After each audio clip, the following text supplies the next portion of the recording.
Hi, crafty friends. Hey, let's use these Dollar Tree muffin tins to create some really cool flowers. So what I did is I just cut out each one, and then you can kind of pull them apart and kind of shape them any way that you want. So this first flower I did, it was kind of sort of ish reminiscent of a sunflower, but on the inside. But then the outside, maybe not so much. But I think it turned out super cool. So as you can see, I was just kind of pulling it apart, smashing it with my fingers, just doing all sorts of things to it, just to kind of manipulate it to the way we want it to be. Now, I thought, how can we make this aluminum look a little bit different? So I did a couple of different things. You'll see here in just a second. I ended up sanding, but also I decided to use some, later on in the video here, I'll use some rub and buff, and then I also used a lot of distressing spray. But I was like, well, the distressing spray is probably not going to hold very good just on going on this aluminum.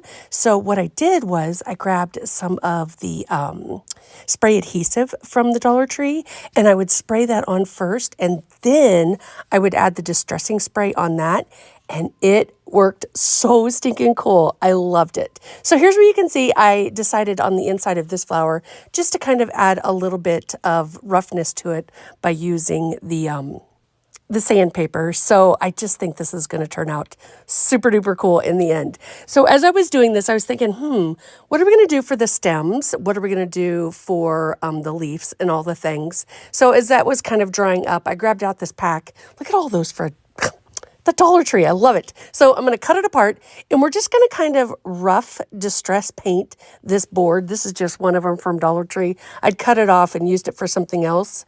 It's one of the long signs. So I thought, we'll just kind of do what we're going to do here. So again, I just roughly painted it, didn't get all the spots. After it dried, I did a little bit of sanding over it, and then I took some distressing spray just to add that next level or next layer of distressing. Y'all know, listen, I love everything distress, and I love adding layer upon layer upon layer. So that is totally my gig. Okay, so here's where I've got a little bit of rub and buff. I grabbed out 2 different colors, and I'm just going to kind of hit all around on all the different flowers. You can see there I did 3 different kind of styles or shapes or whatever they are.